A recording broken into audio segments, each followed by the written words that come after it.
According to these 5 studies, 80% of shoppers never click past the first page of search results, and 30% of those clicks go to just the first 3 listings. So if you sell on Etsy, the number one most important thing is to get your products to rank on the first page of search results. Because honestly, most shoppers will never click past that first page when deciding what to buy. Now, these studies show exactly what's happening on Amazon, but it's nearly the exact same story for Etsy. You already know that if your products don't show up on that first page of search results, you're not getting as many sales as you could be. But this can feel super overwhelming because there's always hundreds, if not thousands, of listings competing for every single niche. So today, I want to break down how the Etsy algorithm works, how to get your listings to rank higher using organic Etsy SEO, and I'll show you my method for using my favorite tool, Listing View. Using this method, I can guarantee that your products will show up higher in search results. And just so that you know this method works, this is the sales volume from just one of my shops that's using free Etsy search-driven traffic without paying for any paid ads, posting on Facebook, using Pinterest. It's just from what I'm showing you today. The Etsy algorithm works by serving up quality products to customers who are looking to buy something. It does this using their own custom Etsy SEO algorithm. So when a customer comes to Etsy, they type something in that they're looking for. It's then Etsy's job to serve up recommended products based on their search that are going to be relevant to that customer. So they have to search through their hundreds of millions of listings and find the most relevant ones to display to that customer, and then decide the order that they're going to display those results in. Etsy then runs a query to check the searched words and compare them with all of the listings they have in their database to figure out which listings are relevant. Then they take this huge list of queried listings and decide the order to display them in using 5 different scoring metrics. They use keyword relevance, listing quality, shop reputation, recency, and filters to determine the sort order. Now, assuming that your shop is in overall good standing and you don't have a ton of trademark or copyright violations, and you have the Star Seller badge if it's available to you, then you really just need to focus on keyword relevance and listing quality score. The keyword relevance matches how closely your listing matches what the customer is searching for. So if they search for "every day is trash day raccoon meme shirt," and your listing has that long tail keyword in it, it's way more likely to show up. Obviously, the amount of competition fighting for that keyword plays a role, but we'll talk about that in a second. But the listing quality is based on your conversions. So how many times a view turns into an action, like a favorite, add to cart, or even a sale. They're also going to consider customer satisfaction. So how often customers buy your product and leave a review,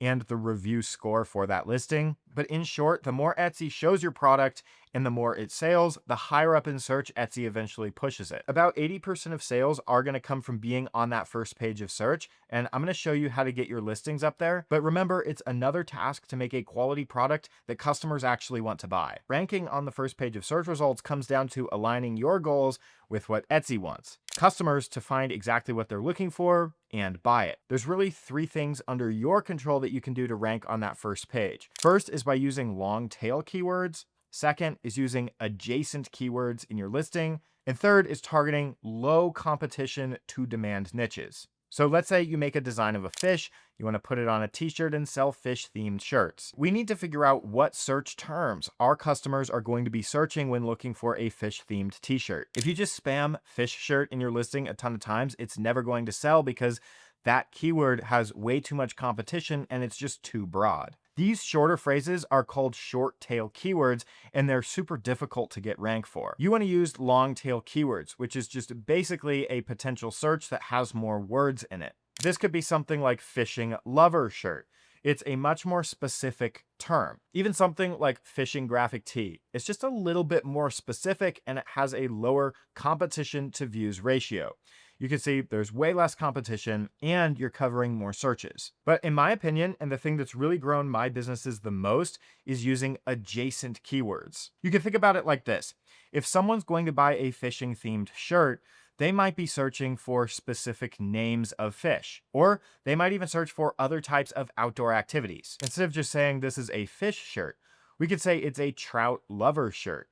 You could see this search term is already much easier to rank for since there's way less competition. This listing that's using the keyword has a bunch of other adjacent keywords that are much easier to rank for. So when a customer searches for one of these terms and sees this product, it's way more likely to get sales. Someone who's going to wear a fish-themed shirt might also be searching for a trout lover shirt. So if someone's going to buy a fishing-themed shirt, they might be searching for a fly fishing gift, a rainbow trout tee, river fish, or a lake t-shirt, or even a fishing biologist crew shirt gift. I don't know. All of these are adjacent keywords, and they could all point back to the original product you created. If you're trying to sell a flower t-shirt, what are some adjacent keywords that you could use? This listing, for example, that's making a few $1,000 has 5 different angles, 5 different search terms that all point back to the same exact product. And by the way, if you don't have or you don't want to pay for a tool to do keyword research, this is the free way to do it. Look at the keywords that your competition is putting in their titles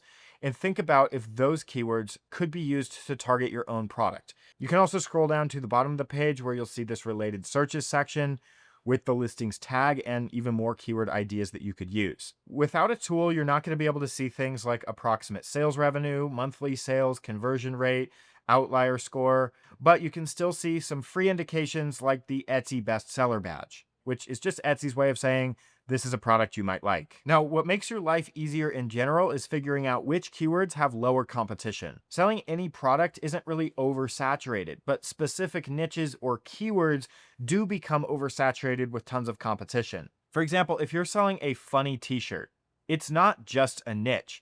It's a keyword that people are searching for, but it's super competitive. There's over 3 million listings that compete for the funny shirt keyword. So instead of using up space in your title and tags, you're not trying to rank for funny shirt. You're much better off trying to rank for a funny alligator sweatshirt, a Southern Saying gift, retro gator tee, Florida lover top. And by the way, this is yet another way to come up with product ideas when you're doing your keyword research. A tool like Listing View helps you make decisions backed by data instead of just guessing and throwing stuff at the wall. And there's really 3 tools inside of it that help you do research. The first feature is the database. So it's like being able to search Etsy and then sort all of the results by the ones that are selling best. So you can search for something broad like a shirt. And this is going to show you all of the products that have the keyword shirt in them. So you could look through this, but it's better to get more specific. So something like a Western shirt. This lets you sort all of these listings. So if we want to see the ones that are making the most monthly sales, I just click the monthly sales column and it'll sort them for me. So this is a Western sweatshirt. We can see all the estimates for sales, monthly sales, revenue, monthly revenue, and all the data. You know, you can see this chart for how well it's selling over time. But if you just scroll down a little bit, you can see all of the tags with a breakdown for each one. So this shows us which tags are easiest to rank for using this big green bar. The bar color just tells you how easy it might be to rank for that keyword. But either way, after 3 clicks, we already found keywords that we can use. You can, of course, analyze one of these keywords and it'll break down even more stats like the competition, the views, and the search volume.